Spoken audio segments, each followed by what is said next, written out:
Alright, welcome everyone to my submission video for Awesome GameStone Quick 2021 for Super Metroid Blindfolded any percent. What we're going to do today is I'm going to be playing back my PB video back from 1 year ago and going to be talking about it together with Blue Plasma Spark here. Hello Beeps, thanks a lot for doing this. Hello. And yeah, we're just going to give you a little bit of the insight that we can give you from an outside perspective that I couldn't really give you while I was running due to focusing on audio cues and all of that. So I think we're just going to start this. Are you ready? Yeah, I'm ready. Alright, 3, 2, 1, go. So yeah, Super Metroid Blindfolded any percent. I think I'm just going to give a quick introduction to the category. There's only one runner of this category, being me, Ponk. I've been first running this category in 2016. First completion was a 9.5 hour time, and ever since then, time got down more and more up until the time that you're about to witness a 147.17 with the current standing world record. Other things have been done blindfolded, 100% for example, but in my personal opinion, this is just the most exciting category, blindfolded. A lot of cool stuff in there, and a lot of exciting setups that you don't really get to see in any other categories, which is why many people, including myself, would love to see this happening at AGDQ, continuing a long history of amazing Super Metroid runs and blindfolded runs. So yeah, Beeps, why don't you tell me a little bit about the self-destruct sequences that we're going to see here and the problems that we have with that.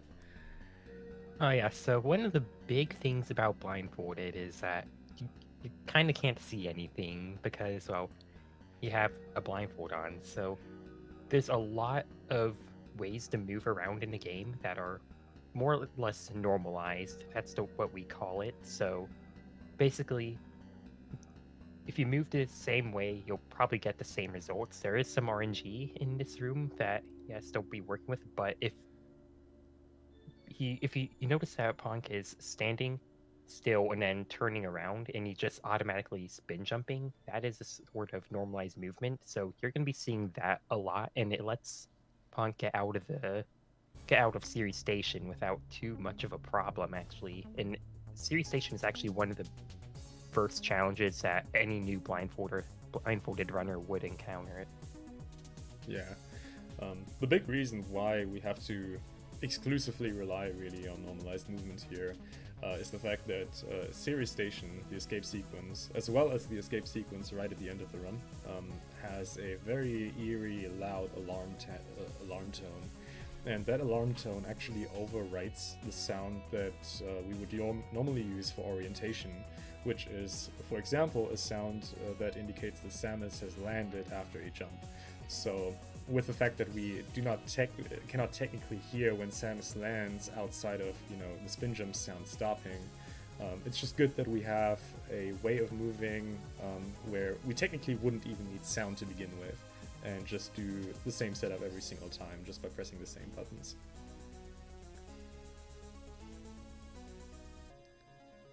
So yeah, here we have a prime example of Super Metroid Blindfolded is having to reorientate yourself, which is probably, and I think you can agree here, the biggest struggle about blindfolded runs is not just doing everything that you learned, but being able to get back into patterns once you break out of them. So like being able Definitely. to reset your position, getting back to where you know where you are, and all that kind of stuff. Yeah.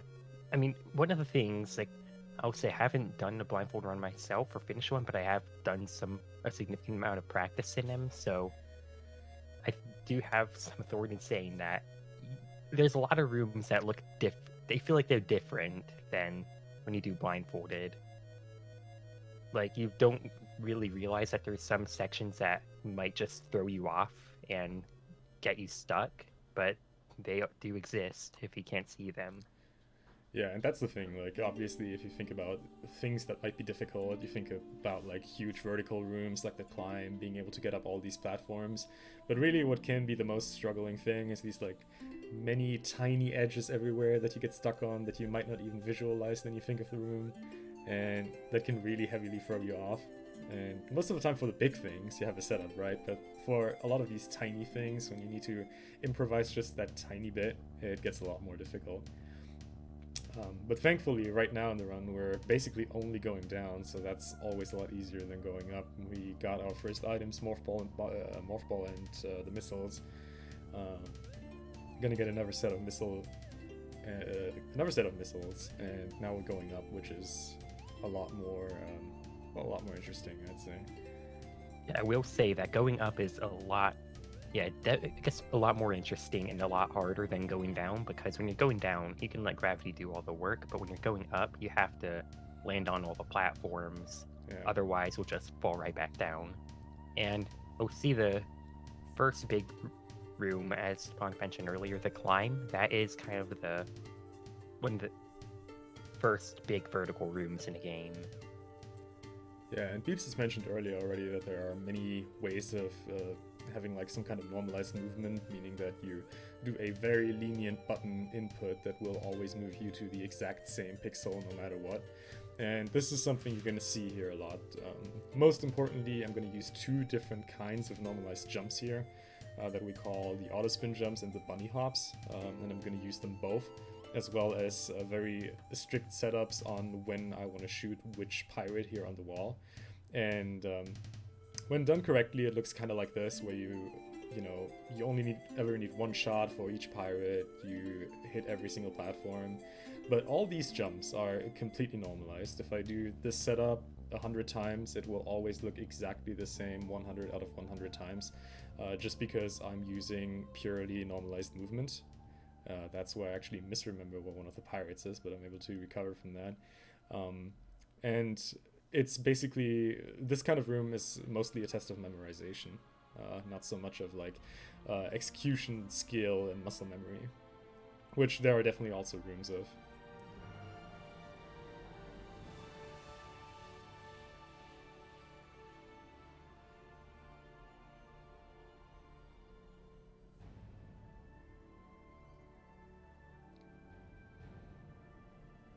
This party in particular is pretty cool. I just reset this jump back and forth, which will move me just 1 pixel each time I do it. And those 2 pixels I do there are just enough to move me over the edge, setting up perfectly for another jump I can do later on. So yeah, that's the climb. The same thing with Polar really here, just getting up. There's not everything here is so normalized, like these first 2 jumps are more like a muscle memory thing, but they're lenient enough that I can do that here, but the rest is pretty normalized. This strat here is pretty cool. We use some kind of echolocation in blindfolded runs, where you can basically... the cool thing with this game is that if you shoot something, different materials, different textures that you can shoot will give you different kinds of sounds. So if you shoot a wall, it's gonna sound different from shooting a closed door, which is gonna sound different from shooting an enemy, for example. And right there, I just utilized that, listening for me shooting an enemy rather than the ceiling, and thus knowing where the enemy is and being able to move further because I know that I can jump past it.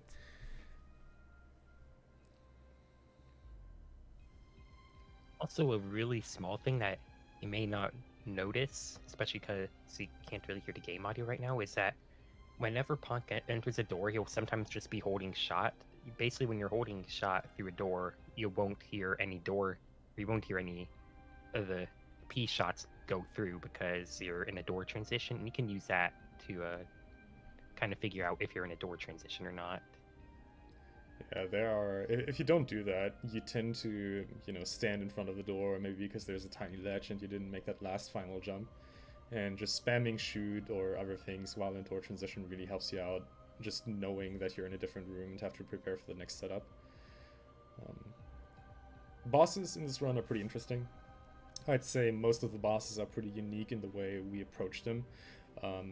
Mostly because bosses are really the only thing that have major RNG involved that cannot really be normalized, unlike most rooms that we can completely normalize with enemies moving in them. So every boss is pretty unique in the way it's approached, and trying to just annihilate as much of the RNG as possible. Bomb Teresa here is an example where RNG doesn't really matter too much. Funny enough, Bomb Teresa is one of the bosses that has like the least RNG in it, and you can just like always do the same, just stand in the corner and shoot him until he's dead, and do not even worry about getting hit yourself just because you out damage him. So that one's pretty straightforward.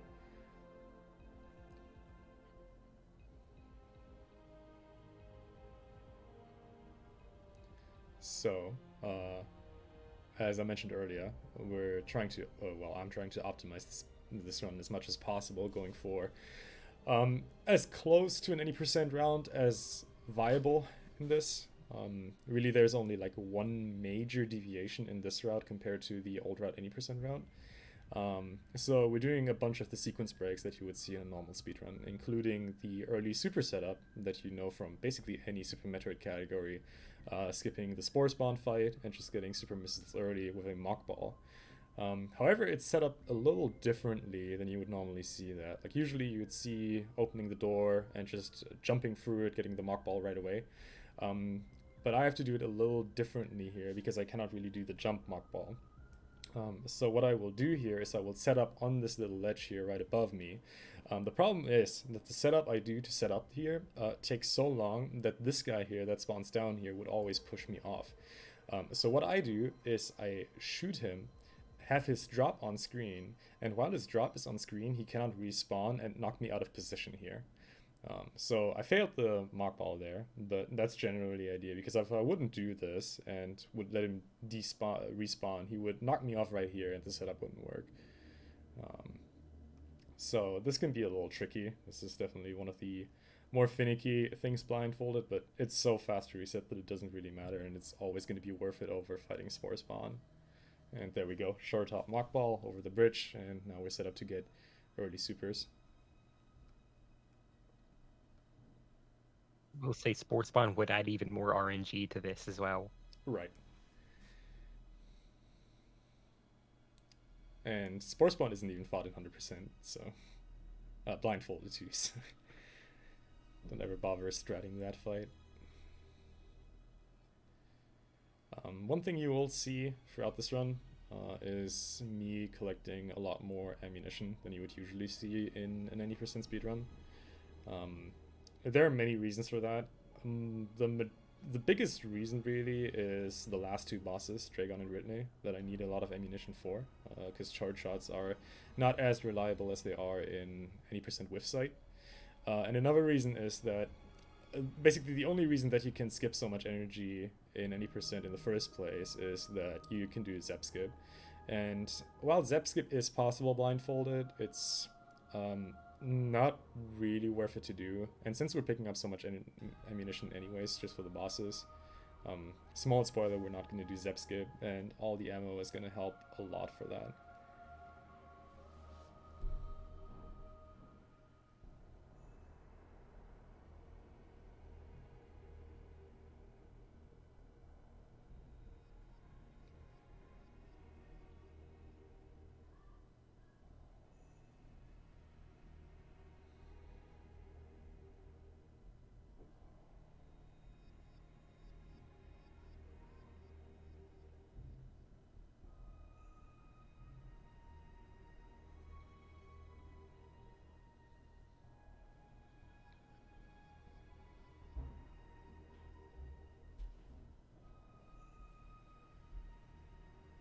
So Punk about to pick up the Charge Beam right now, one of the first major upgrades in the game. Who's gonna get this missile first? So it looked like he didn't know too much about where he was there, but he got the missile in N, which basically tells him exactly where he is. So a lot of Blindfolded is just figuring out where you are after strange things happen. Yeah. So like, this is just something that's natural to the game. Like, even in speedruns with sight, you will sometimes see just things happening on the controller due to accidental button presses. Like, sometimes you'll see more people morph accidentally, or drop a wall jump, or make an extra wall jump, or do a jump that they wouldn't want to do. And while in a normal speedrun all these things aren't that bad, in a speedrun without sight, you cannot see that you did these things. So catching yourself with doing these errors is a lot more punishing, but is also where a lot of fun in Blindfolded is, because it comes, it makes a lot of funny situations. I think prominently there's a clip of me during my very first live marathon where I ran this over in Iowa, where Beeps was actually commentating too. I was standing in front of the final door for the G4 fight, for the G4 statue, where you have like a long waiting sequence, and I thought I was in there, and just dropped my controller because I thought I had like a minute worth of waiting time, and well, I wasn't in there, so I just stood around there awkwardly and having to pick up my controller back again, getting into that room. Those are just some of the fun things that happen every once in a while in this category, but make it a lot of fun to watch as well. So, I always say that this game is more reacting to what things that happen instead of just running. Right. That's what I always say, though.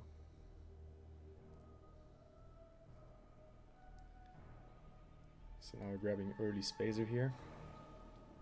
Definitely a important beam for its damage output on bosses, to say the least. And it's also going to help us with some setups here, because there are a lot of things in this game that you can actually normalize and make for cool setups, not only jumps, but also different things you can do with shooting your beam that is partially to entirely normalized, and that can help with opening specific things that have very small windows to be shot. Prominent example is going to be coming up in Upper North here, just after Crate, where we will have to freeze enemies in order to use them as platforms, which will require me shooting a normalized shot, which the different beam combos are very useful for. But first of all, we're going to do Crate, and I think Crate's really, really interesting the way it works. So we're obviously not doing the intended way of going down to high jump boots first and then going up here, but we're doing the fast way of doing this tiny wall jump here. And we're gonna do the Crate quick kill here for the fight. Crate quick kill is by far way easier than doing the intended way of fighting this. Crate quick kill is just one timing thing, and the intended way would be so ridiculously difficult with all the RNG, the platforming, multiple things shooting at you at once, and also having to pay attention to where Crate is in the room, which sometimes it can be off screen. And the Crate quick kill is just going to be a lot easier, though it did take quite some time to figure out the way it works. Do you want to maybe go over the setup? Yeah. So I really like the setup for the Crate quick kill, because the thing about Crate is that that makes it really hard is that lag is really random in a room. Like, so basically anytime you enter Crate, the amount of lag you have when he's standing up before you can attack him is random, so you really can't reliably get a Crate quick kill that way. However, there is a strat that was actually, I don't remember who found it, might have been Owl. I think it was Owl. Yeah, basically if you shoot his super at the ceiling, tons of particles spawn on screen, and it actually maximizes the lag. So that is actually a normalized setup. So you just saw him shoot his super at the ceiling, and then there's just going to be a ton of lag. And now the timing is going to be the same every single time. Right. And he can reliably get a Crate quick kill as long as he just gets the same quick kill timing. Mm-hmm. And that's one of the very convenient things about this, is that no matter how, it doesn't matter how much the game lags, the music in the background will never lag. So having a normalized setup for the lag that creates different timings on Crate, I can always use the exact same musical note in the background to shoot both the charge shot and the supers, and that way get a consistent quick kill blindfolded. And this is just one of many examples that I think is really cool about Blindfolded specifically, is that you still do the fastest strats, which is just doing the Crate quick kill like that, but you do them in a fashion that is just not used in any other category. Because why would you maximize lag in any other scenario? It's just useless. But here we can actually make use of some of the more miscellaneous tricks here, utilizing lag to our advantage, which I think is pretty rare in any kind of speedrun.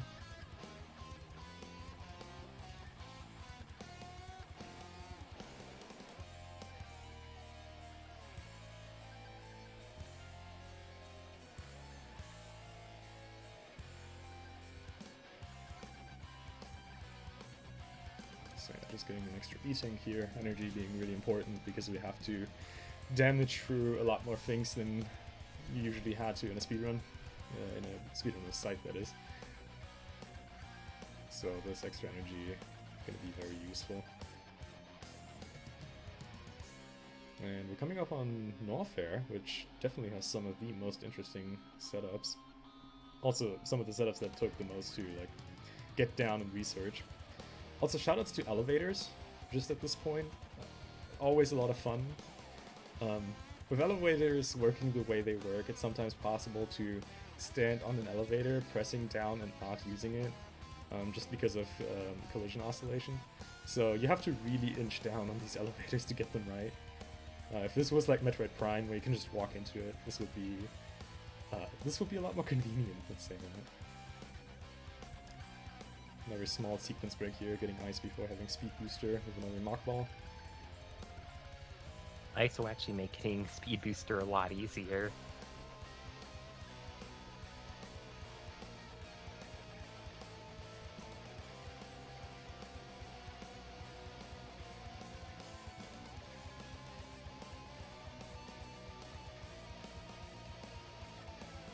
This is another one of these scenarios where I did the right thing, but I did it slightly off timing. So I didn't get into the right opening there. And then you have to figure out that you're not in the right opening to begin with.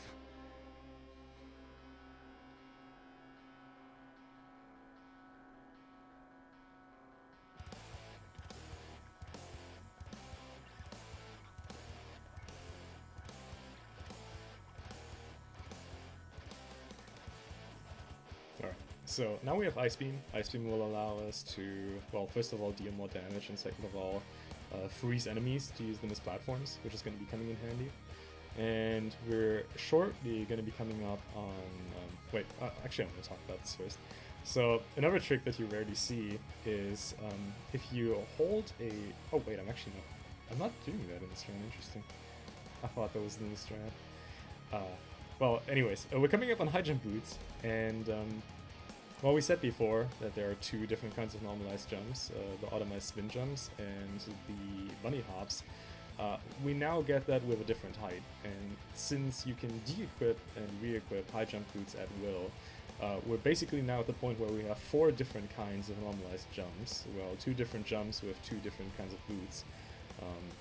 On top of that, we also have 3 different kinds of normalized bomb jumps, and all of these combined just give you so many options to move basically every single kind of desired horizontal speed, horizontal distance, as long as you have the time to set it up. So we have ways to basically set up for every single kind of horizontal X coordinate if that were required, and we're making use of a lot of that. Like, there will be times in the run where I de-equip high jump boots just to make one single normalized jump without high jump boots, and then just re-equip it because it's so useful having all these kind of different jumps at your disposal.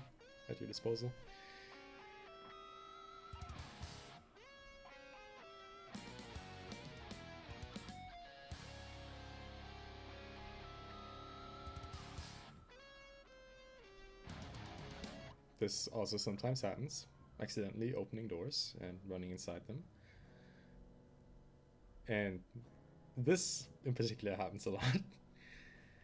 This room here is notorious for being entered on accident because you shot through a door transition and then shot being instantly released after going through the door.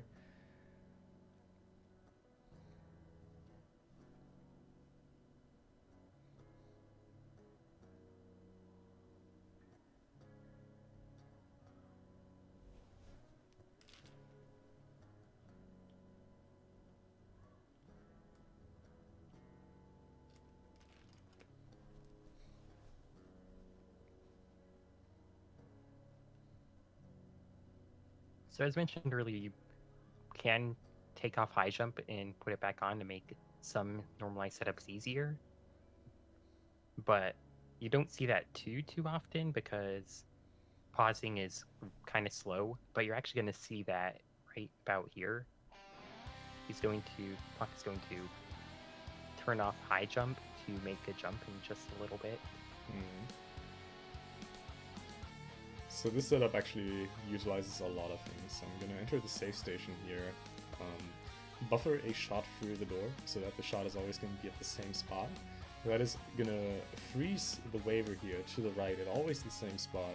Then, as Beeps mentioned, I'm gonna de-equip high jump boots, do a normalized jump on top of the waiver, then re-equip high jump boots to do a high jump up onto the platform, and then do a wall jump to get up the mountain.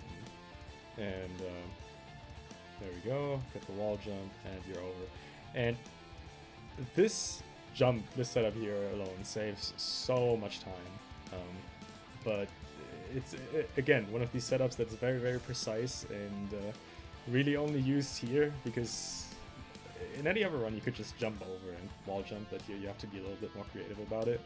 But this is like one of these prime examples about using different kinds of heights and normalized jumps to get to where you want to be.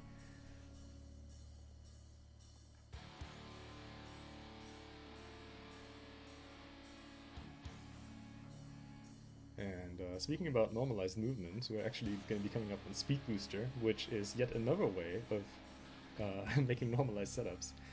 Going to be presented here very soon for acquiring Wave Beam. The nice thing with Speed Booster is that as long as you are in a normalized position once you start the spark, where you land with your spark is also always going to be normalized. So we can use that to like charge a spark, align with the wall, then do the spark, and our destination is always going to be the same. So those kind of things are also very nice to be used, especially because with the way how slopes work is that shine sparks will always run a long slope. So as soon as you hit a slope with a shine spark, you're always going to be pushed towards a certain direction that's going to normalize you as well.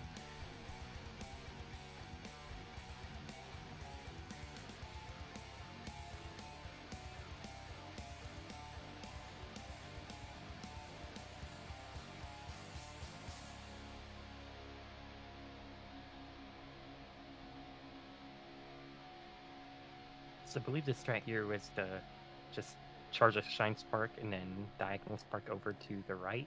Yeah. And then you land on the platform. And then you start shooting, and then you'll freeze the enemy that will spit fireballs at you, and you'll also open the gate as well. Yeah. Another really convenient thing about shine sparks is you can just start holding shoot. If you don't have charge beam equipped, which is why I de-equipped it here. You can just start holding shoot while you spark, and as soon as you're out of the animation, you're gonna start shooting normalized like that, and it's always gonna open the door, and it's always gonna freeze the guy here no matter what I do, just by buffering the shot input here.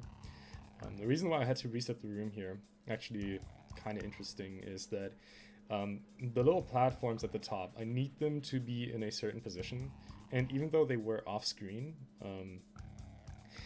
they still move while you move around the room. So I always have to nail this first try or reset the room, otherwise the platforms are going to be out of position. But yeah, that's basically it for Norfair. A lot of very precise normalized setups that I think are really cool to get the major items that we want down here, and now we can start doing stuff in other areas until we need to come back to defeat Ridley. But yeah, the rest of Norfair is really just like escaping here. So I kind of want to use this time to talk a little bit about you know, marathon safety, because obviously with a run like this is while it is really optimized, I think Beeps will agree here, this run is still more of a challenge category than anything, especially considering that this has only been run by one person. However, this run is at a level of competitiveness and marathon safety that I think is really cool to see. It has been run at several online marathons already, like the Metroid marathons twice, several SNES Superstars. I'm probably forgetting a bunch, and even 2 live marathons. One of them I already talked about earlier, Gamicon Iowa in 2019. Was that 2019 or 2018? 2018, I think. No, where's the 8 and 19? I can't. I think it was 18, which had a huge positive feedback, and also kind of, you know, that was the first live run, so that's really cool. And it's also been run live at a German speedrunning marathon called God, I do not remember the name of that.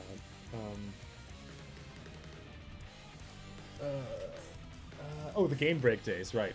2019 in Cologne, and so it's seen like 8 marathons, and every single time the feedback was just very positive, and really everything that's like left to do with this category is show it off at a GDQ. The people watching these runs always have been more or less demanding that this belongs there, so we're using, or well, I'm using the opportunity that this marathon is going to be online again with me being over at another continent to try to submit this and get this in, because this has always been a very well-liked marathon that got a good amount of donations in for every marathon it has been in when it comes to charity, so I think this would definitely have a nice spot here. But with that being said, we're coming up on one of the, in my opinion, worst rooms in the game. The setup here is very consistent and really cool, but it's not fun to execute and more fun to watch. So I don't know, maybe Peeps, can you go over what I do to get early power bombs here, the fast way, but once I get up there anyways. So the way that Punk will get past these rippers coming up is that he'll actually, so there's 4 rippers in a line, or maybe I think it's 5 actually, but they're all in a line, and he is going to basically turn off high jump and turn off spazer, and then he's just gonna jump and start shooting down, and he's going to get to the very top. He also takes off wave as well. That way he has the smallest beam possible, and he's just gonna jump and shoot down. This way he'll basically always land on the rippers if he has the opportunity to.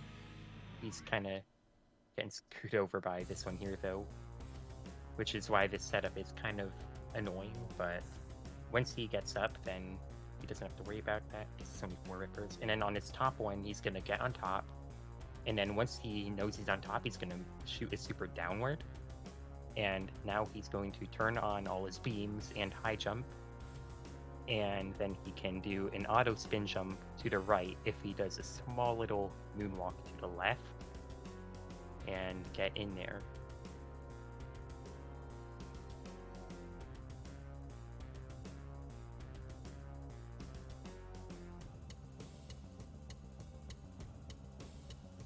So that's just one of the uses of the normalized movement, because that room would be really hard if you had to rely on RNG. Yeah, and thankfully, because this is possible, we're able to completely cut out Crocomire, the other first power bombs that would be available in this run. Did I just clip through these guys? That was weird. Another thing with that setup is that it involves a lot of menuing back to back, and menuing in general, while Super Metroid doesn't really have a very complicated menu, it can be kind of rough if you are not always 100% aware where your cursor is, because while some things you will hear the difference if it's turned on or off, like beams, you can hear the difference between different beam combinations, but other things like high jump boots, for example, or if you somehow de-equip more for something, that will be a thing that you will only notice until it's too late, basically, and then you have to painfully figure out what exactly went wrong and try to do damage control. But thankfully there isn't a whole lot of menuing in it, but when I do menuing, it's usually pretty slow, just to make sure that menuing mistakes don't ever happen, which is why I take safety for speed here, take a lot of time for the menuing, and make sure all the inputs are actually correct, which is why I don't think I've done a menuing mistake in like forever, so that's kind of reassuring there. Okay, so I talked about route differences to old route any percent. This blindfolded route is basically entirely old route any percent, with one, well, other than of course like picking up some items on the side, of course, but the one major difference to old route any percent with sight is that This category does an entire detour through Brinstar on the way to Wrecked Ship. So while the normal any percent run would go up after getting the Alpha Power Bombs, this run goes down again and does a giant detour through all of Big Pink and Green Brinstar. The reason for that is that Brinstar in general is one of the densest areas when it comes to energy tanks and super missiles. And those are basically the most valuable resources we have, energy and a lot of firepower in terms of ammunition.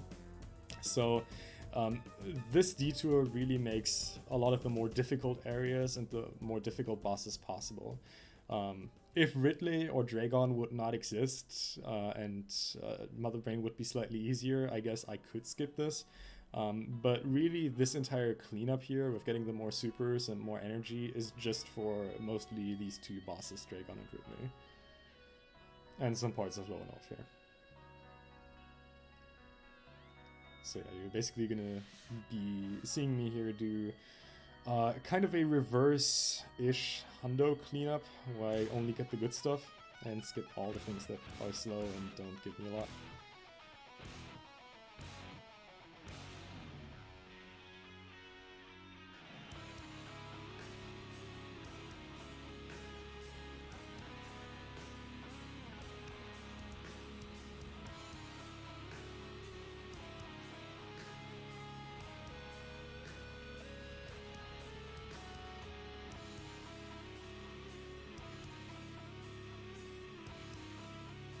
So yeah, you could see short charging utilized actually quite a lot in this run. Not too difficult with outside, and just necessary for a lot of the setups that I want to do that are quicker than just doing alternatives. Here specifically, like a lot of the things you could do without a short charge, but you have to basically stop on a dime in order to do them. So just doing the short charge in many cases is more effective, just because you have more leeway of getting into the positions that you want and not just overshooting.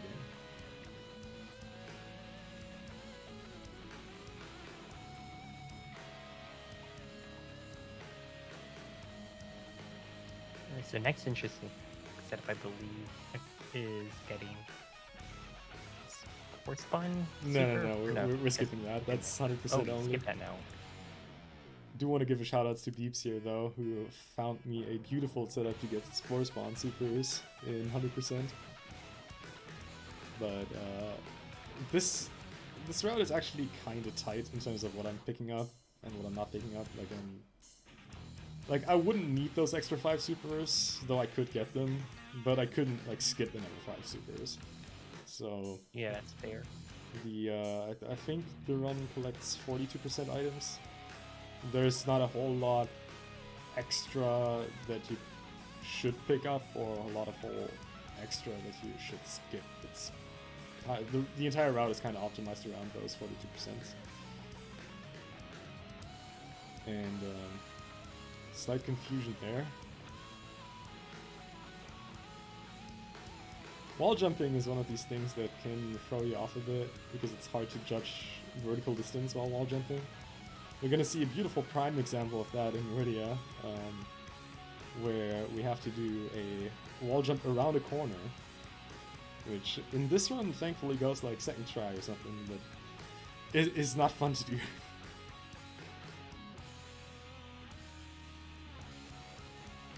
There we go. Getting that E-tank as well.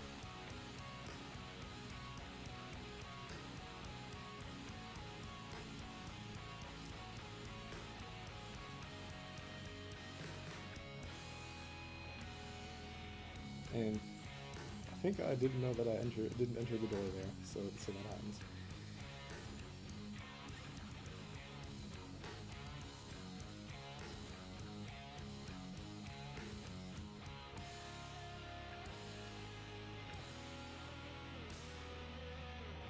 When Bryn started, there's only one more E-tank, one more super, and one more power bomb that he's going to be collecting.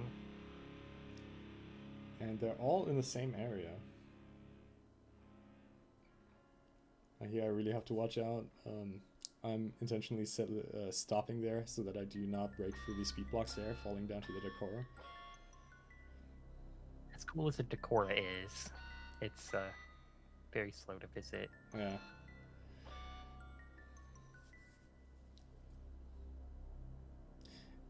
This is another thing.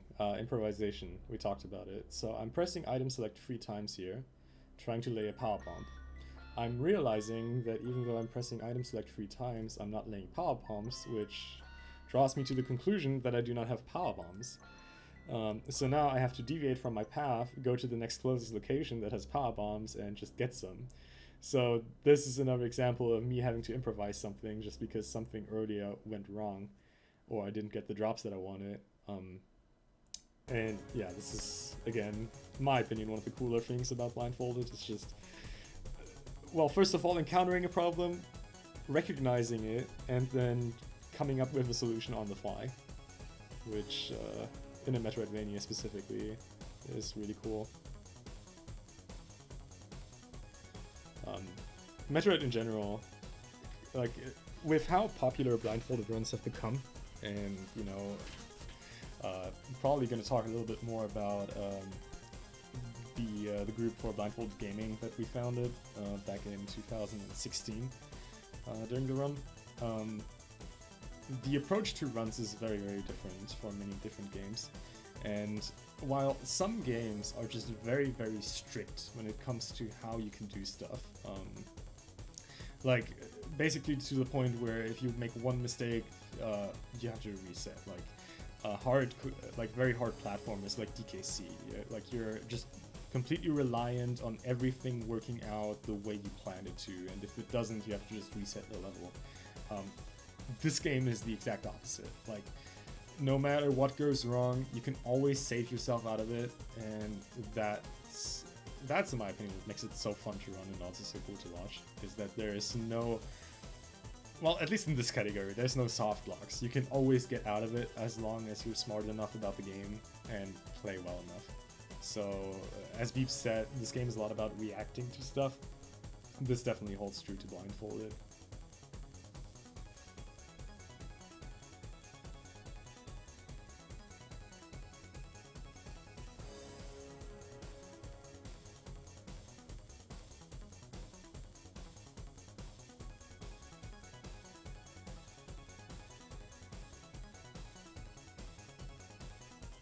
So here's a pretty interesting thing.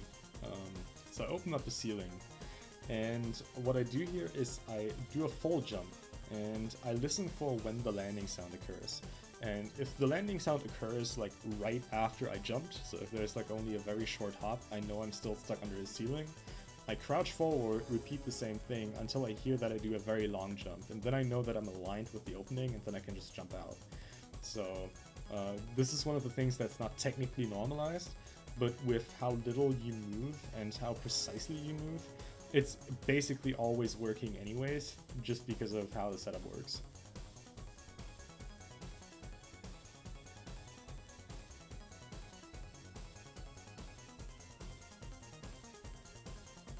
And yeah, now we're done with our little side tour. We got all the things we wanted, extra E-tanks, extra ammo, and now we're more than well set up for a direct ship.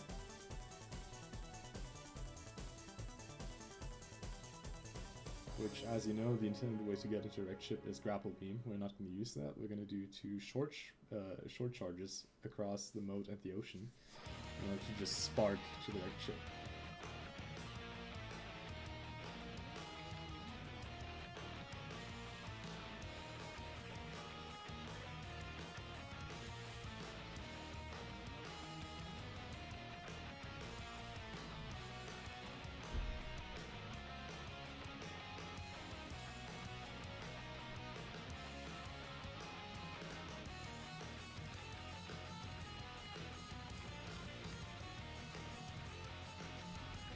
So this is a setup to get to the ship while blindfolded, because otherwise it will be kind of difficult to get there because it's just kind of floating in the middle. This setup is actually outdated by now. Obviously, for the purpose of this submission, I've been heavily running the category again. I've been doing runs for the last 2 nights. Gonna be doing more runs tonight even. And there's actually a faster method to do this. But the important thing about this setup specifically is that it's consistent. Because I'll have to do this setup 3 times. Once now, once right before Turian, and one final time right at the end of the escape. And as you can imagine, with the alarm sound going on, not being able to hear anything, this is one of the setups that needs to work 1000% of the times, because it's right at the end of the run, and if you mess up there, you're gonna lose, like, how much time do you lose from dying right at the escape? Like 6 minutes or so? So getting that right... I'm not sure, but a lot. I don't know, it's a lot, and you don't want to have to do that. So this is what I talked about with the slopes. They just kind of push you into a direction. You'll always be right there at the door. Very convenient for getting over. You have to do a 2-tap there, which is the tightest spot in the run I need to do. But again, that's doable if you can do short charge Swift Sight. It's not a whole lot more difficult if you do it outside.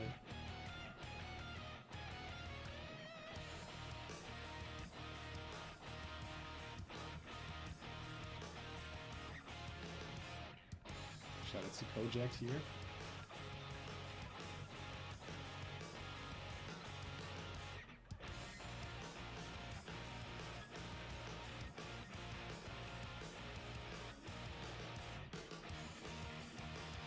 Alright, so Phantoon. Phantoon, as known, has a lot of RNG. This is... The strat that I use for Phantoon here doesn't really react to that too much. This is again one of the strats that's not much about reacting to the boss, but more about out-damaging him. So the strat for this is pretty simple. We always crouch in this little corner here, which is gonna guarantee that we get by as little blue flames as possible. And then what we're gonna do is we're gonna wait out the first cycle here, where he opens his eye. Then we're gonna wait out his invisible pattern as well. And after he opens up for his invisible pattern, what he will do is he will constantly spawn in a frequent wait. So like right now, as soon as the flames disappear, he's gonna spawn right again. And that is predictable. So we're always gonna wait out these 2 cycles until he spams his cycles. And then we're gonna we're gonna attempt 2 charge shots around the like 1/3 height of the room. And then finish off with the super, which is gonna enrage him, but it's the fastest way of dealing DPS we have, and the most consistent way. And ideally, that's gonna lead to a, quote-unquote free round Phantoon, where we only have to wait out 6 cycles in total. Anything else would really be unrealistic, considering that he can open his eyes at 3 different timings and at 6 different locations in the room. So we're basically just waiting it out until he does this, and then just go for the least likely spot that he could be in, and then do charge shot, super, and that's gonna lead us with a free round. It's also most of the time, it's very easy to dodge these flames here when he's enraged, because you can just pseudo screw through them, so all you need to do is time the flames, and then count the amount of times that he does this, which is a total of 8, so you can just be sure that he doesn't do it after that and just wait out the next cycles.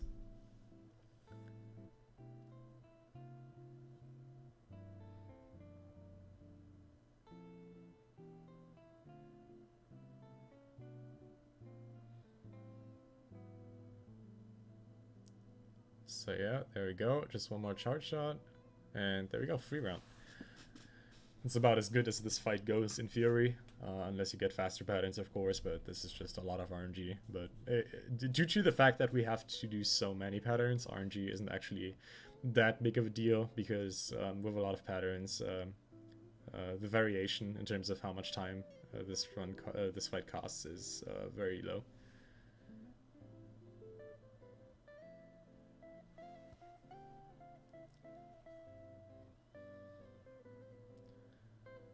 I can already tell that this room will use an outdated strat. The new strat is really cool. We ride the cleaning robot there until to the door, which I think is a lot of fun. But this also works. This run is like right now, as I'm still practicing this again. There's a lot of things where I go through tiny optimization processes to just make the run a little bit more consistent and do like small time saves every here and there just to have the run a little bit more cleaned up. But the route is basically set. It's just minor room optimizations that still get developed with, sometimes with the help of chat, sometimes just by myself. It's I feel like this run is has been kind of a community effort, getting strats from all kinds of different people in that have ideas for different setups.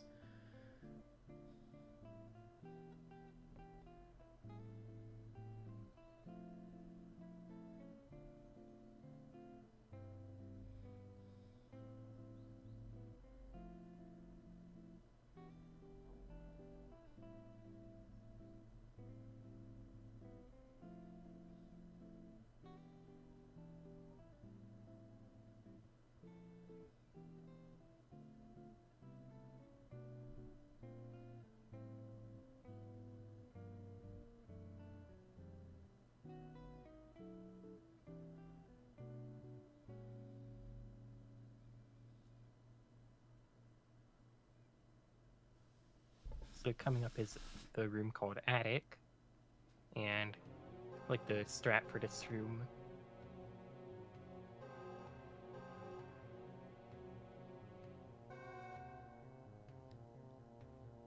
Basically just shoot everything. You have to kill every enemy in the room, so the strat is kind of just moving forward, reacting to when you hit something, and knowing when, like, how many enemies you have to hit. So this is more of a reaction kind of thing. This little cave here is very obnoxious for me falling down there.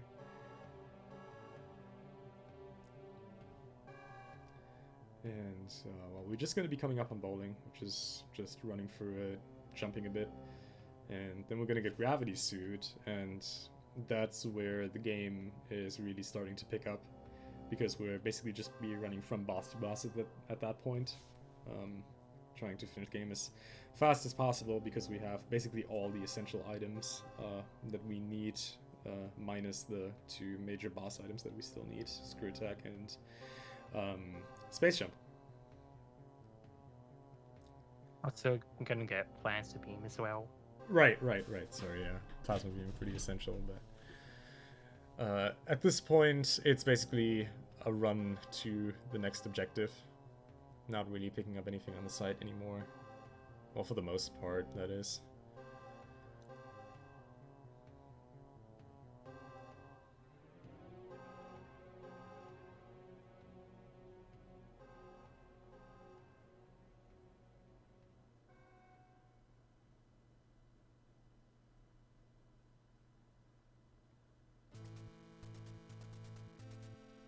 There we go.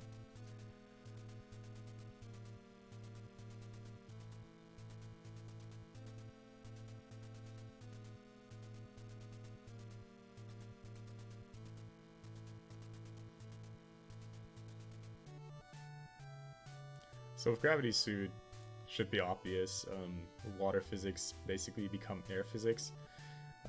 Up until the point where every kind of normalized jump works exactly the same in water as in air. So that's something we're going to be utilizing a lot now. It's just like being able to use every setup that we use in air in water as well. It's going to be coming in very handy. I don't think we ever de-equip gravity anymore, so there would definitely be an option to do some normalized stuff with de-equipping gravity and utilizing water physics, but that would be another thing that's just mostly slow, and it's not really necessary with all the setups that we have right now. You can just keep it on for the rest of the run.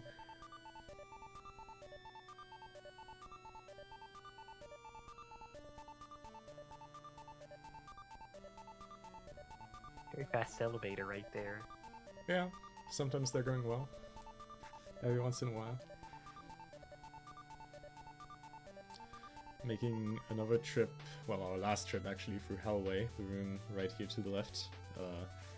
This is a room that will never be any kind of normalized, and due to the nature of this room with as many spikes and enemies and yapping moths. No, not yapping moths.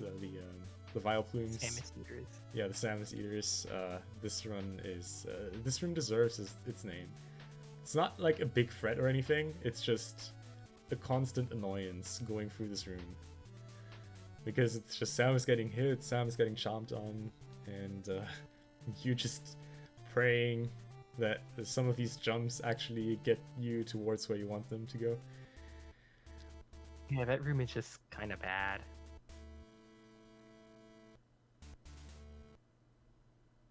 Alright, gonna take a health refill since we're gonna use a lot of Shine Sparks in Meridian. A lot of big rooms with lots of horizontal and vertical space to cover, so Shine Sparks are gonna be really good for that.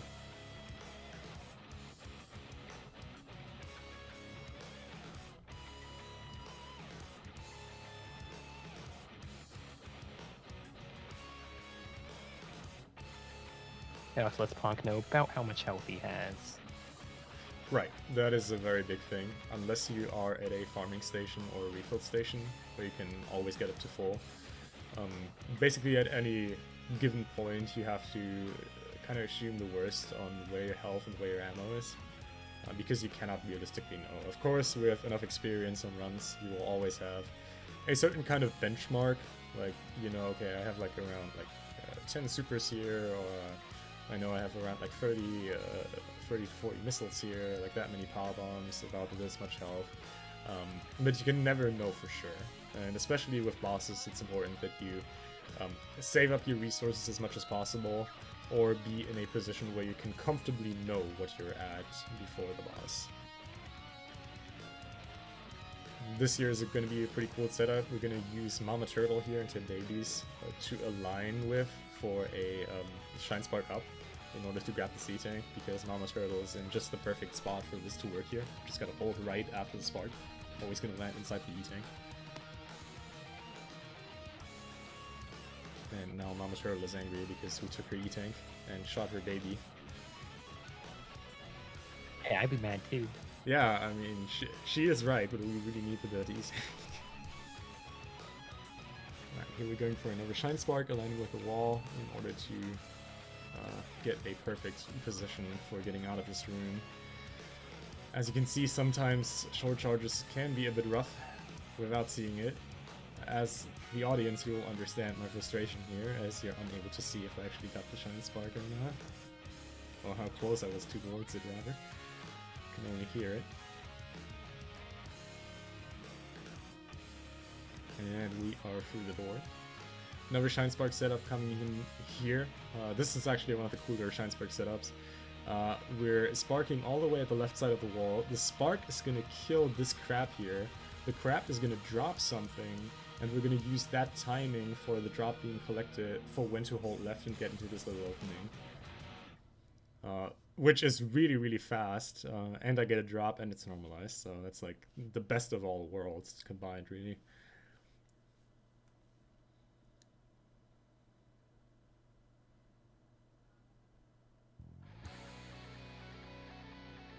Alright, another Shine Spark set up here, and we're going to do a one tap and a crouch, and if you time it right, you're just going to be in position to spark through these two things and get up here. This is actually more tight than it looks, but always nice when you get that first try, and it's by far the fastest and consistent way up. And now we're doing Bottoon. And Bottoon is actually fun. It's another one of these bosses that has a lot of RNG, so you cannot technically know where he is. However, the opening is set, because he has 4 different opening patterns, and 3 out of those 4 opening patterns, if you do a certain strat, you will get a lot of damage in early on. So I always go for that, hope that I get a 75% chance of hitting it, and then the rest is just shooting and praying that I hope in as much as possible. So yeah, we get in position there with an auto spin jump, and then we're going to start off with diagonal and horizontal shots. And we got one of the good patterns, so we got 3 supers early in, and now we're just going for charge shots. You'll see me jumping when I shoot. That's just because the height at what I'm shooting at is, like, statistically the height that he's most likely going to be in and be able to get hit. So we're overall going to make up for a pretty quick fight here.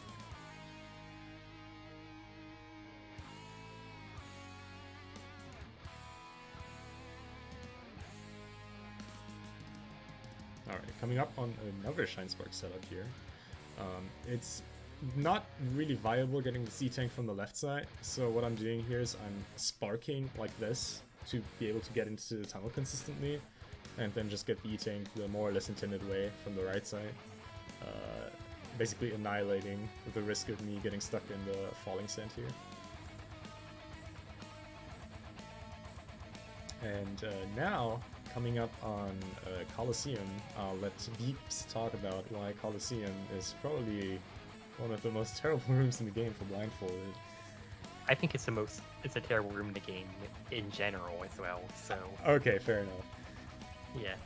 Basically, Colosseum has a lot of sand in it, and it makes it kind of hard to move, but you have to do a lot of wall jumps. The game intends you to have grapple here in order to grab onto grapple blocks, but you definitely don't need them because you can just wall jump up.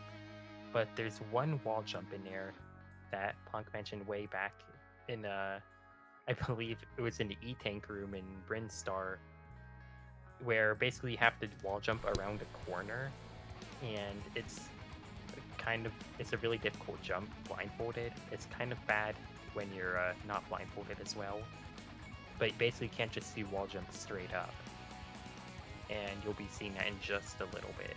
And there's also just corners they can get stuck in as well. Like if you get really unlucky and get stuck in the sand in the second gap, well, first of all, there's spikes in the sand, so you'll just take constant damage if you don't get out. But yeah, in this section right here, there's a small little corner that you could get stuck in. I don't think you'll get stuck in it here, but it's a pain. But this section over here is the part with the wall jump around a corner. Yeah, this is usually the only part where I actually bother to clear the Metroids, just because it's so obnoxious having them here while I have to make the wall jump around this little corner right here. Yeah, so you can see that it's kind of hard to time, because you have to wall jump in the right spot, and then get ready to wall jump again. He gets it really quickly, though. Yeah, this is always a moment of relief when I get this. Like, probably making it sound more horrible than it is. Like, you usually should get it in around like 2 minutes max, but it's just very taunting being stuck at the same wall jump for such a long time, so it's always nice when you get it as quickly as possible. I mean, 2 minutes is quite a bit of time. Right, exactly. Especially for just one jump. Right, exactly. But just like to put this into perspective of how long this took when I first did it, because like even when I still had grapple in this round, which was historically a thing in Blindfolded 90%, you'd still do the wall jump just because grapple is basically unusable blindfolded. And I'm pretty sure in my first run this took me around 15 minutes, so... Oh yeah, let's talk about Dragon, because Dragon's the first fight where I actually do something and have to do something in order to make the fight work. We're starting off with a normalized setup into the room to get rid of the top right cannon.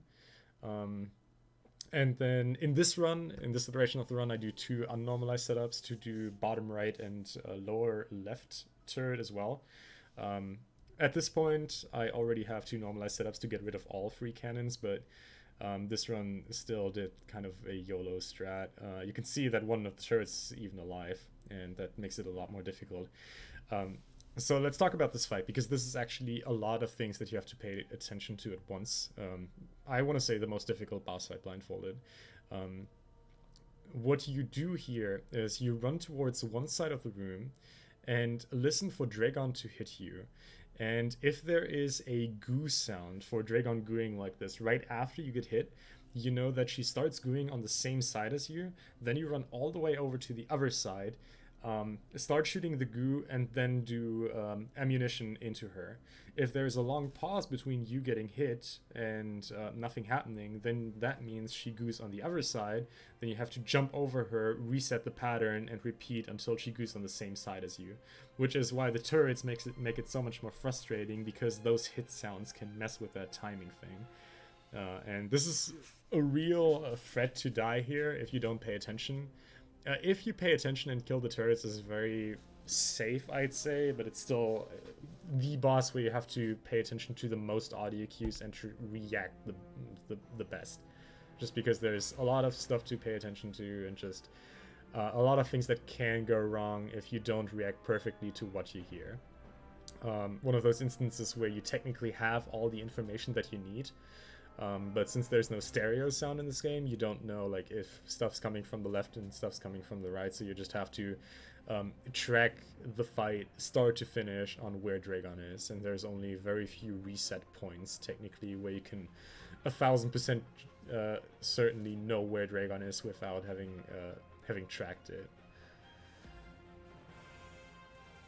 So Punk got the space jump, which is one of the worst items for Blindfolded,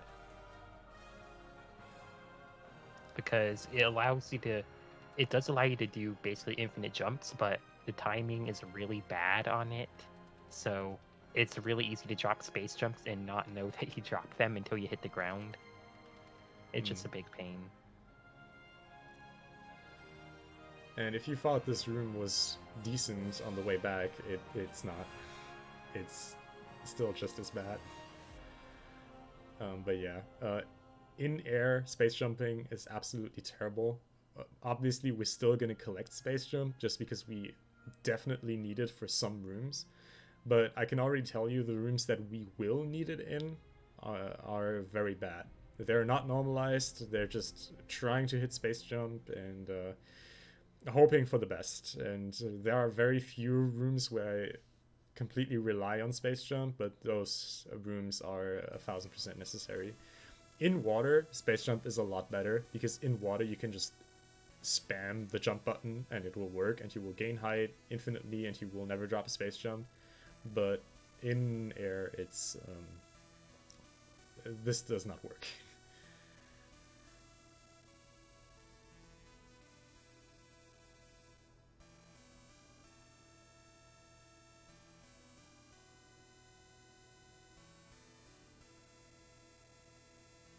So yeah, coming up on Plasma Beam, really, really important for the final stretch of enemies that we're going to face. Funny enough, really mostly for 3 rooms, Mother Brain, Mother Brain, Ridley, and the Ninja Pirates. Everything else we do not really need it for. It's just these like bosses and mini bosses that we need it for the damage output. Otherwise they would be a lot more difficult and not really be viable to do consistently. But with Plasma Beam, thankfully, they are all very viable.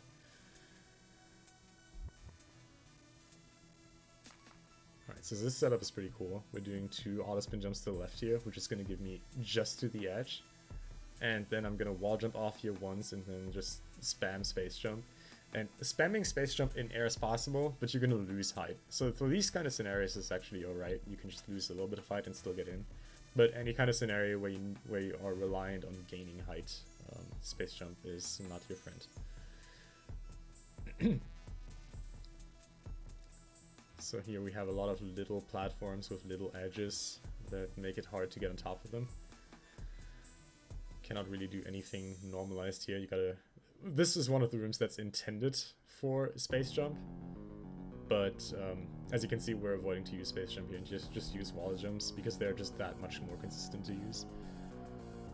Avoiding space jump wherever we can. And this is going to be an example of a room where we absolutely need space jump, is to get out of here. Well, we don't technically need it absolutely, but we definitely do want to use that rather than the tight short charge at the bottom.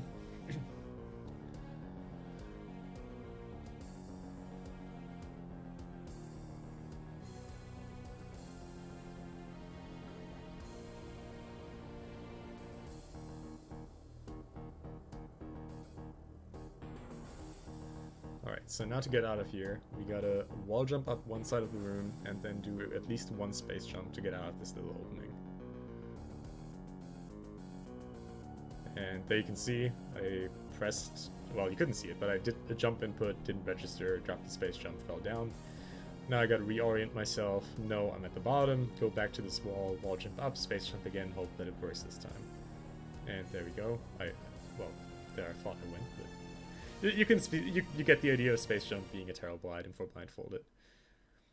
Here I think that I'm at the top, so I start shooting the pirate, but I noticed that I'm not actually at the top, so now I gotta do this again.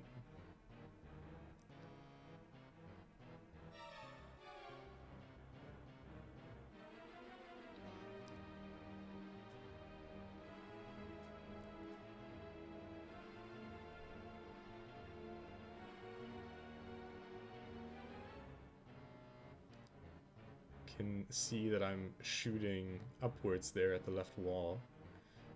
Reason for that is that, as I mentioned before, if I shoot different things have different textures, and different textures have different sounds. Closed doors, like these gray doors in particular, make a very unique sound. So whenever I shoot a gray door, I 100% know that it's a gray door, and thus know my position. There's no other thing that makes a sound like a gray door, really. But yeah, we're done with Meridia. And now we're heading to the hardest area in the game. Lower Norfair.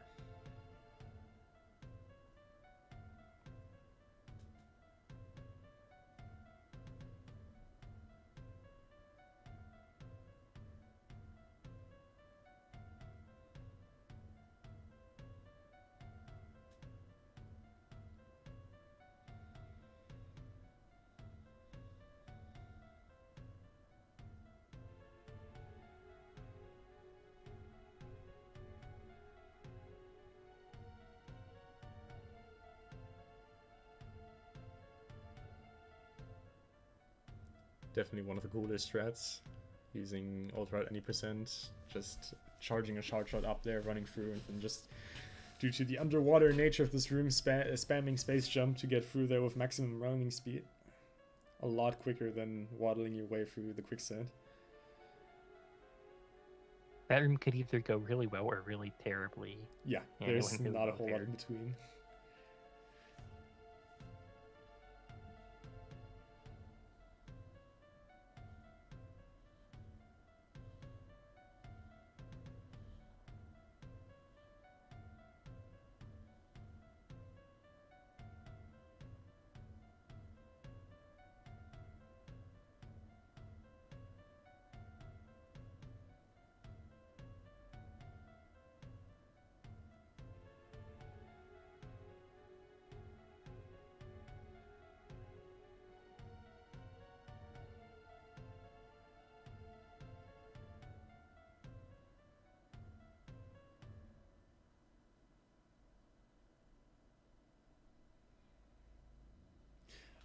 I guess while we have a little bit more downtime, one thing I want to talk about is commentary for this run. Obviously, since I need to completely focus on audio, I'm not going to be... I never commentate these runs myself. However, I always had commentators that really know what they're doing. Most importantly here, Beeps has been one of my well-established commentators, as well as Tracy M. All of the online marathons I have done have been, well, all of them but one, I think, have been commentated by either Beeps or Tracy, or both of them. And they are both really good. So one thing I do recommend is, well, my Metroid marathon runs, actually, with both of them commentating. Always a lot of fun hearing both of them, because they're usually making fun of me, which I think for this category is perfectly healthy. And they both know this run in and out, almost as well as I do, really. So they got all the knowledge. And what's a lot of fun about commentating this run, or, well, listening to commentary, in my opinion, is when Beeps and Tracy see that I messed up and I'm trying to figure out what I'm doing, is them figuring out what I'm thinking. So trying to analyze my thought process of what do I think that I'm doing versus what I'm actually doing is, in my opinion, always one of the highlights watching back the cast of the run. Hearing Beeps and Tracy theorizing about my mind and everything.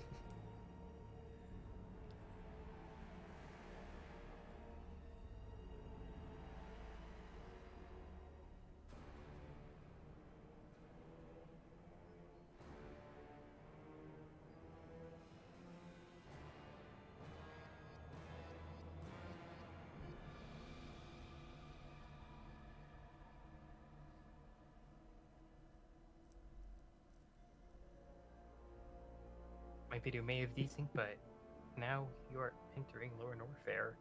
Yep.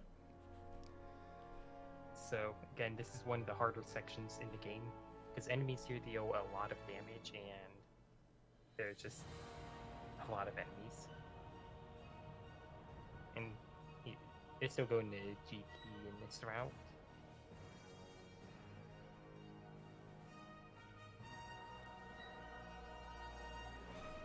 So basically, the big thing about GT is he has Screw Attack, and he also has a Super if you're going to fight him. Yeah, we don't technically need to fight GT if it were just for Screw Attack. It's very possible to do the Green Gate glitch blindfolded. I have in fact been practicing that and it's pretty consistent, so if you were just to get Screw Attack, you can absolutely skip GT. But the supers are pretty fast to get, so since you're down there anyways, it's like basically no cost, just firing 10 charge shots at GT and you know, getting the supers, and you also get a missile pack on top of that.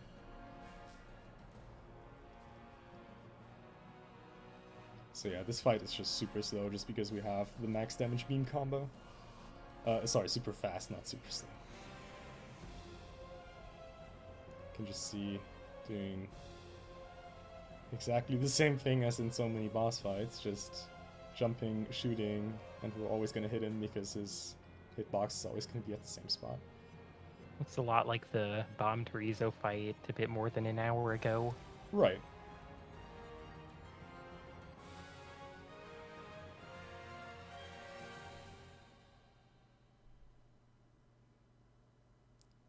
So here we're getting Screw Attack, because that's going to be very convenient for getting the super missiles out there in the blocks.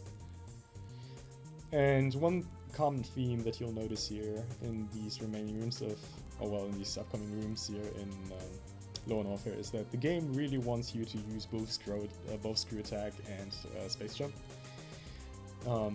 So there is actually going to be one or two rooms where we will be using this combo, much to my own dismay, but there's not a whole lot you can do. There's, for some of these rooms, there are just no consistent wall jump setups for Blindfolded, so I have to live with just space jumping and screw attacking through some of these sky blocks. This is me realizing that I have full health because I got good drops, which never really happens. And here's my attempt at space jumping. Yeah, this room is pretty bad. Yeah. Because it's a very small gap in the top that you can jump through with Screw Attack, but you have to space jump up there. Alternatively, actually, I'm now that I'm seeing this, my mind is going to the next strata. Do you think a Shine Spark could be viable there? Just like getting a Shine Spark in the left room and then just sparking up here? Wouldn't that be... I was thinking about it yesterday. I think you would be able to do might be able to find an auto spin jump to get like in the middle and then do stationary spins up. That's my thought. Okay, yeah. Anyway, he got out of that room now, which is a good thing because that room is bad. And he's going to be ending up in another room that's kind of like it, another vertical shaft where you have to space jump and screw attack. And it's the room after this one, which is often called worst room in the game, though the real worst room in the game is Coliseum. I will disagree. I will say the actual worst room in the game is the room after worst room in the game. But I guess you get the common theme that there are a lot of very bad rooms in this game. But yeah, this is another instance of where we have to use space jump and space jump. Yeah, there we go. Can actually, that's another instance of where I was not where I was where I wasn't thinking where I actually was. I have to clear all these blocks there with a pylon, and then get myself onto that little ledge that I already was, and I usually do that with a bomb jump, but since I was already on the little ledge, I fell down again, causing me to eventually resetting this room and having to do it again. This is definitely a very bad room. A lot of very tight things, enemy seal dealing a lot of damage, so you don't really have a lot of time just playing around with the flames of these Namihes here. Wait, is that Namihes? Yeah, these are Namihes. What are the other ones? The fumes, right? Anyways, so you get onto this little ledge, freeze these guys, and then we're just doing a set of normalized jumps here in order to get all the way to the top. And then the next room is really terrifying. It's called Amphitheater. You see me hesitating a bit here. Just because I need the mental prep for this room. This room is terrible because it's so big. Has very many very small platforms, so normalized setups only work to some degree because there's so little space to work with. And then you also have the rising acid, which doesn't only deal damage but also creates a sound that kind of swallows landing sounds, which makes this just the more fun. And yeah, you can see me working with all kinds of normalized setups here. And I'm actually going to be messing it up here, because I will be forgetting something. Yeah, oh no, I'm not even forgetting something. I'm just space jump, losing too much height here, getting below the thing. I recognize it though, and get out of it. That's kind of the saving grace in this room, is that once the acid is all the way up, you can just spam space jump to get all the way to the top. Doesn't make the room any less terrifying though. This part of Low on Warfare thankfully does not really rely on space jump at all, so we can just walk and jump and run through it and get through the rest of it.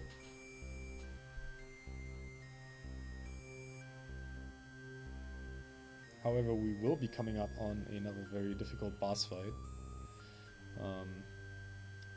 I'm kind of twisted, honestly, between Dragon and Ridley for the most difficult boss fight. Dragon's definitely the more execution heavy. However, Ridley... well, Ridley has more RNG to it, so there's more that can go wrong that is out of your control. Ideally, both my strats are solid enough that I should not really die to them, as long as I'm consistent enough in practice. But yeah, definitely both not easy boss fights. Thankfully, there's a safe station here, in case something does go wrong. But since this was a heavy PB attempt, I'm not saving.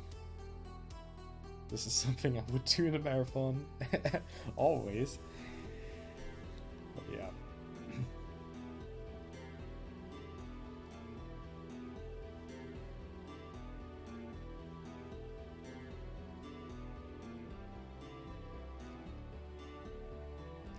This is definitely one of the things I do want to mention as well.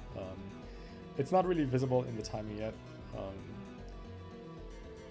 Time is gonna end up at a 147, and the estimate of 2 hours has plenty room for mistakes. So like, even if something like a double death to Ridley would happen, I would lose like 2 minutes to that and still be within like a 2-hour estimate.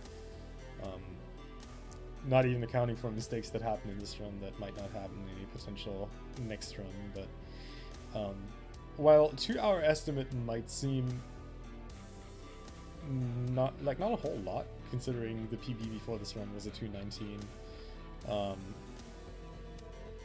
Given current practice results and knowing the time it costs to do certain mistakes, 2 hours is a fairly generous estimate, considering I have like 30 minutes to spare on even major mistakes, which should not happen, but can always happen, of course.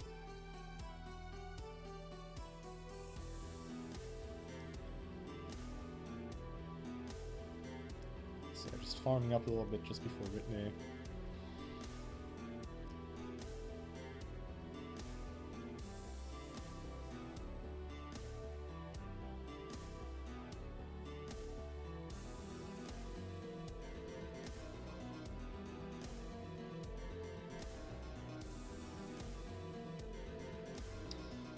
So for Ridley, most of the run, most of the fight is just spamming charge shots up.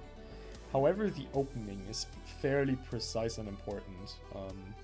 What I'm gonna do is I'm gonna get into a normalized position here right before the fight, open up with like 4 different supers into his face, and then I'm gonna run into the acid all the way to the left wall. What's that gonna cause is that's always gonna trigger the same pattern in Ridley's AI for him to pick me up, and once he drops me, immediately initialize a pogo pattern to the left. So he's gonna drop me, I'm gonna try to go to this safe spot right here, there we go, and that's gonna allow me to get him to like halfway health at the very opening of the fight. You can see him turning pink there a little bit. And while the rest of the fight is just, well, basically spray and pray, the opening is very precise and important for me to even get to the point where I only need to get him halfway down with this tactic rather than all the way down. So you can see I used like all my 25 supers at the start of this fight, so this is definitely one of the main reasons why we need this much ammo. And seeing how much damage Ridley deals, you can also see why I need this much health for this part. Just because he will push you in the acid, he deals a lot of damage himself, and overall definitely need this. That being said, I'm surviving the fight with 327 left plus 1 entire reserve. So even if things go wrong a bit more, there is room for error in this fight. But thankfully we get an E-Tank right away. Most convenient E-Tank in the game. And we can start finishing out the game.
So some of these lower North rooms in N% will normally be really difficult, but with Screw Attack, these enemies or these key hunters really aren't that big of a problem because you can just screw right through them, whereas in other categories they would be more of a problem to avoid.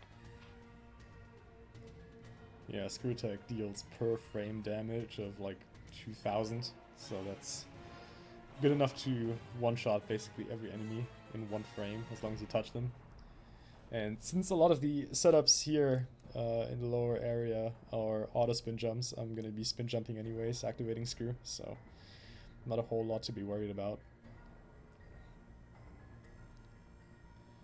But yeah, also with this much health, it's not too much of a problem either. Yeah, like even for Blindfolded. Right, and even if I wouldn't have Screw Attack at this part with this much health, I definitely would be fine.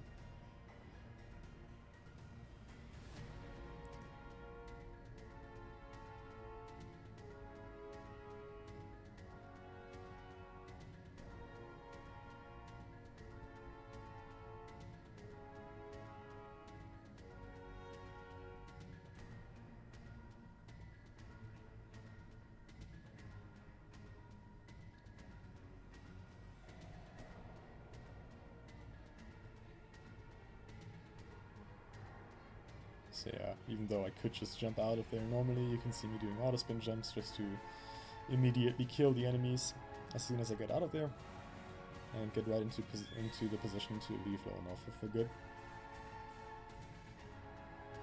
And now all we need to do is leave Lower Norfair, get back to the ship, and enter Turian.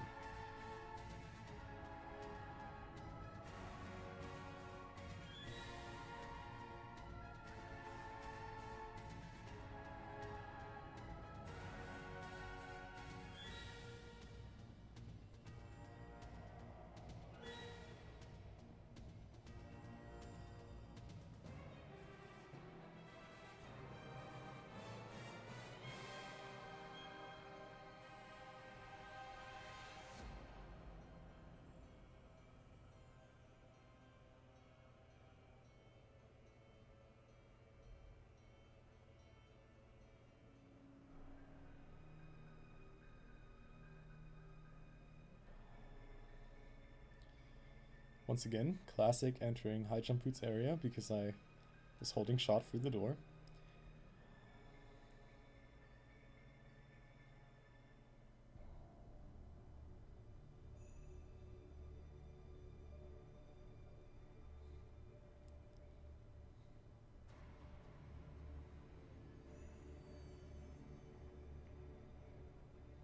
I believe you're about to see one of the good sides of Space Jump, because he's going to be entering Meridia. And Space Jump in underwater is actually pretty good. Because you can just spam jump and you'll actually gain height. Yeah, will be utilized here a little bit. I think coming up in this room.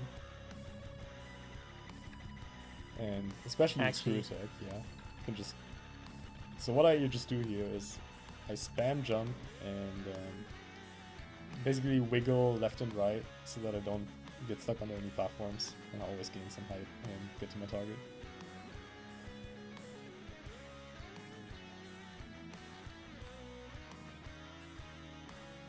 Or the same with this door here, just open it, space jump up, spam a bit, left and right, and you're through.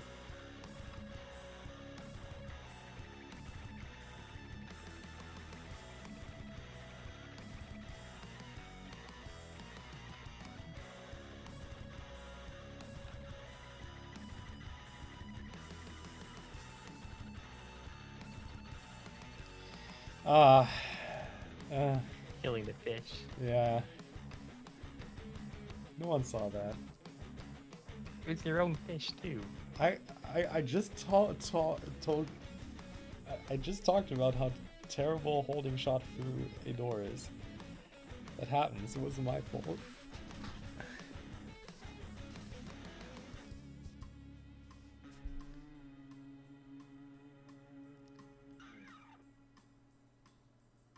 This always looks more scary than it is.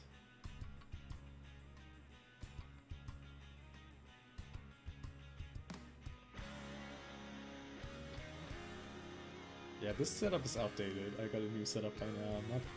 I'm not sure what I was thinking when I made this setup. This is a lot easier to do.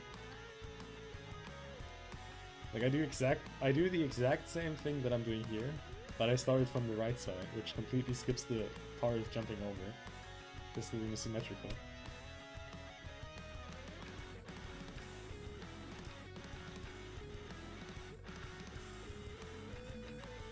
Maybe I just didn't know that I was up there. I don't know.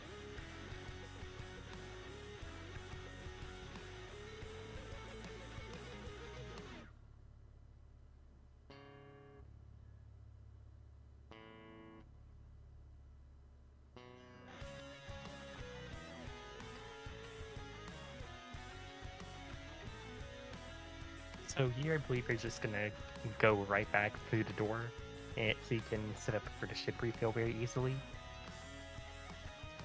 Yeah, that looks like you're doing.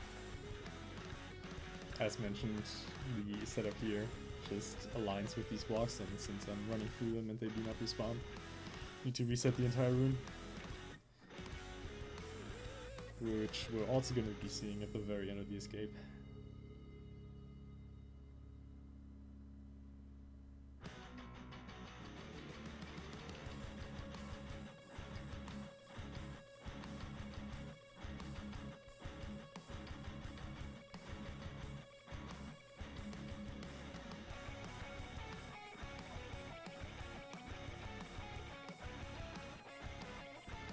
So this gap right over there is easy to fall into. So avoiding that. Yep.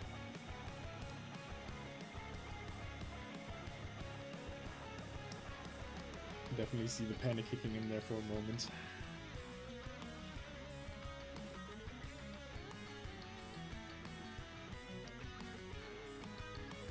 And he's off the Turian. So the Golden 4 cutscene is like a minute long, a bit more. So he just has some time to relax before Turian.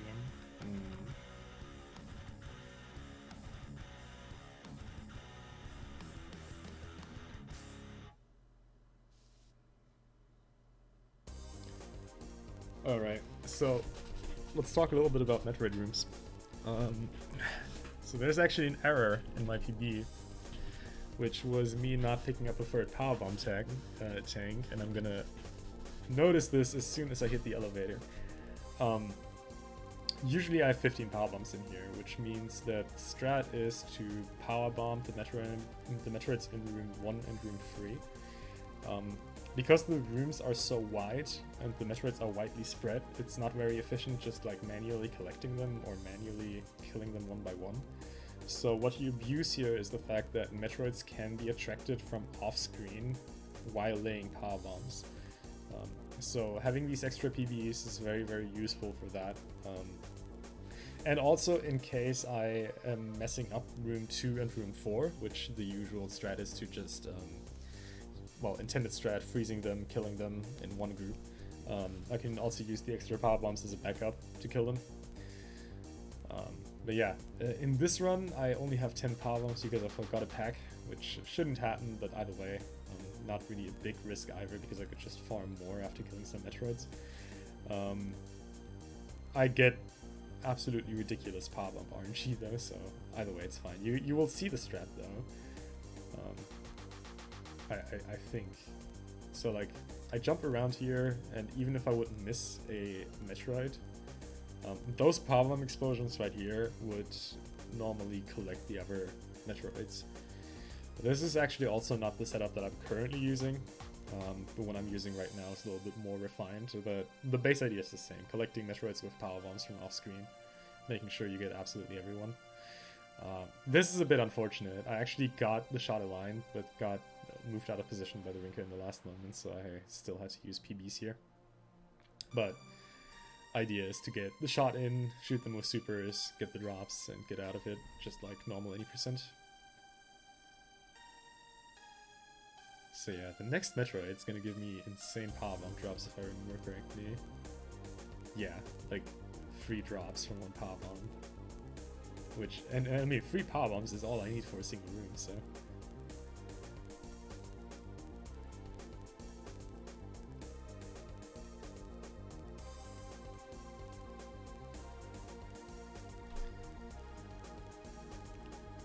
Not playing that very optimally.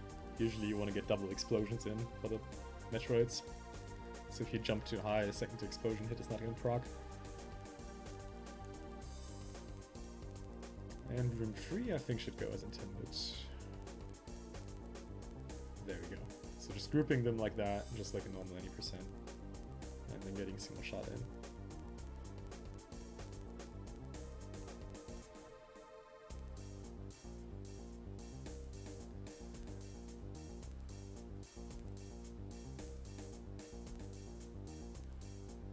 Do we want to talk about Metroid skip? Yeah, that's not happening. I mean, we'll see a Metroid skip, but basically what's gonna happen is it's gonna get hit by the Metroid, get down to 1 health, and then take the energy refill.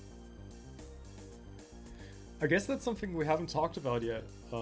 We cut a little bit on sounds being swallowed by other things, most prevalent in the escape scene, but the beeping health sound that you get when you're below 30 health actually does the same. It swallows a lot of the sound effect. You cannot hear when Samus lands.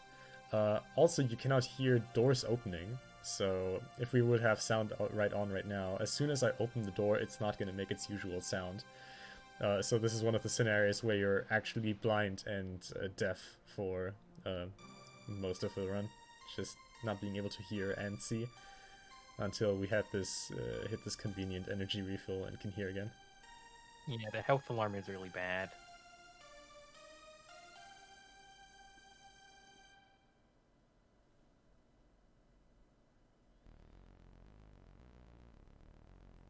Which is tragic considering, especially in moments where you're low on health, you would really like to hear what's going on. So yeah, Zebetite, I think I mentioned that way early in the run, is that we're not going to do Zebetite skip here. We're just going to use ammunition on the Zeb, 4 supers each, to kill it. The big advantage here that we have by not using Zebetite skip is the fact that we can track our progress. With all the Rinkers hitting you and the turrets, it can be a little hard tracking which of these openings you actually got through and which ones you didn't. So by always having a solid obstacle in front of you with these Zeps that make a distinct sound when you shoot them, you can always know which of these 4 sections you're in. And so you do not necessarily lose a lot of time by not doing the Zebetite skip, specifically because supers are so quick to kill them. And you get the added benefit of knowing exactly where you are.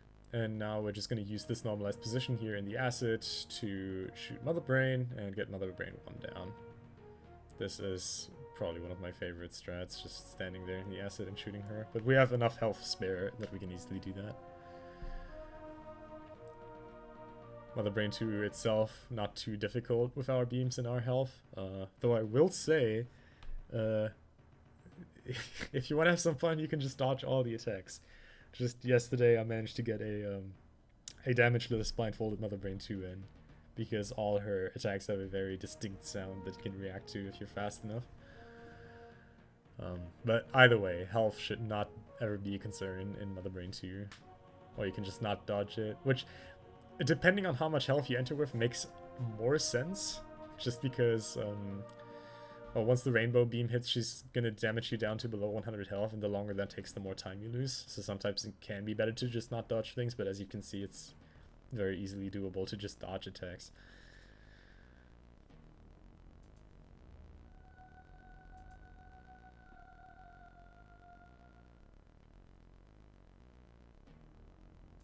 Like, right here, we're still at 249, so she's going to do some onion rings, some meatballs, just going to take up extra time.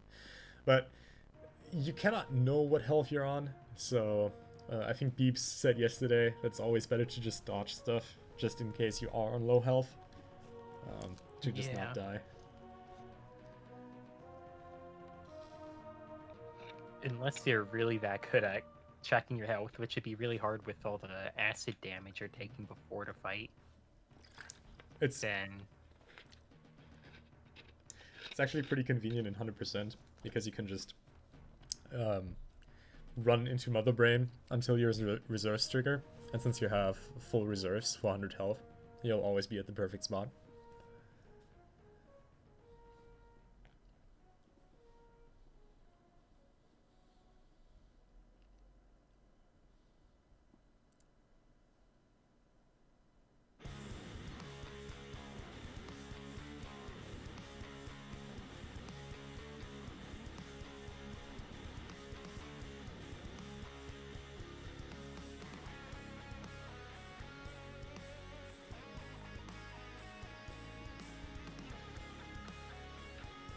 The Mother Brain free fight is pretty unspectacular.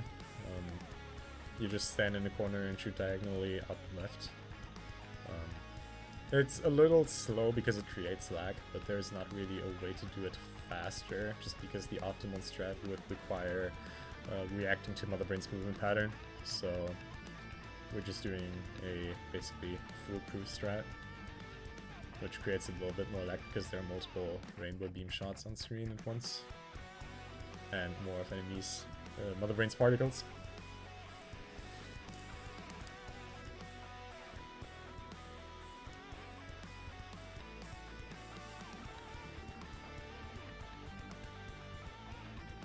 And then, so now all that's left is escape. Yeah. And Escape has some of the great highlights of this run, like annoying alarm sounds where you cannot hear what you're doing, or rising acid rooms, and all that good stuff. But yeah, most of these rooms are pretty easy. This room, the next one is super free. The room after this one is a little difficult, but basically almost entirely normalized, which makes it easy. Really, most annoying thing here is that you cannot hear yourself landing and the enemies flying around you. So there's actually one not normalized jump down here. So we're gonna align ourselves with this wall until we hear the door opening.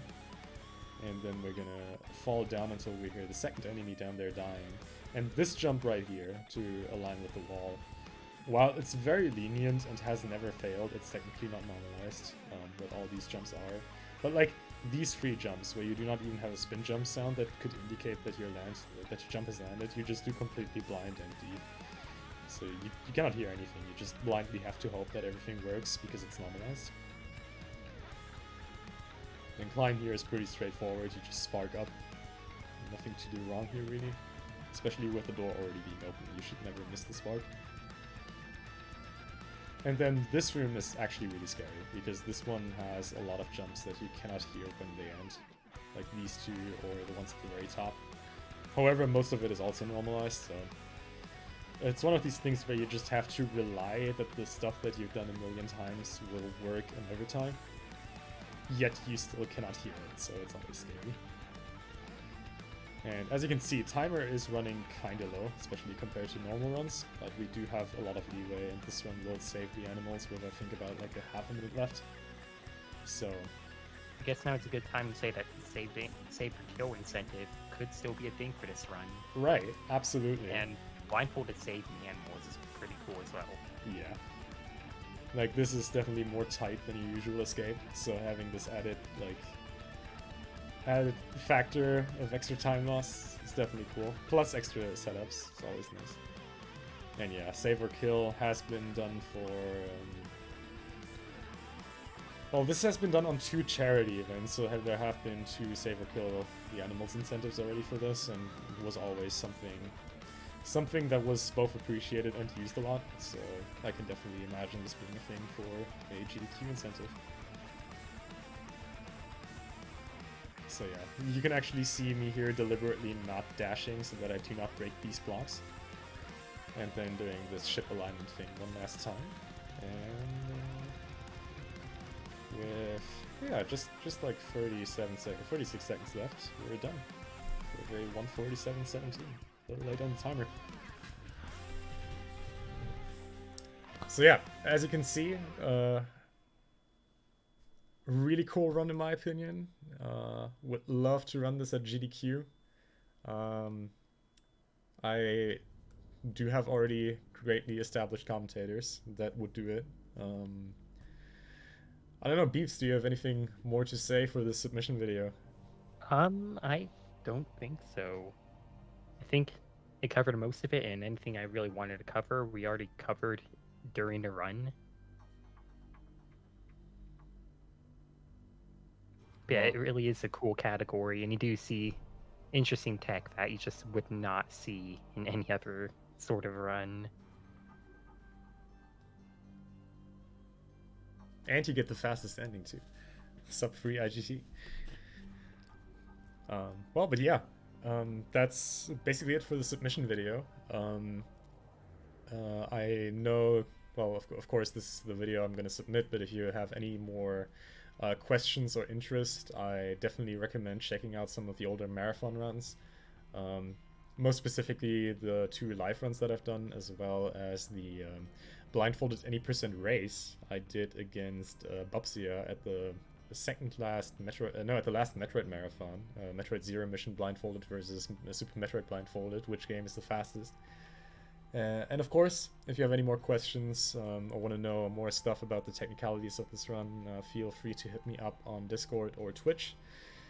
I will be I have already started and will be continuing to do more practice and practice runs of this on stream, so you can watch progress and new tech and new things live as well.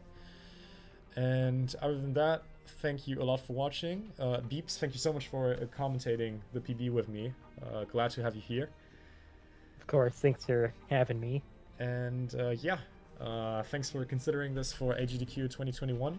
And I'll hear back from you, I guess.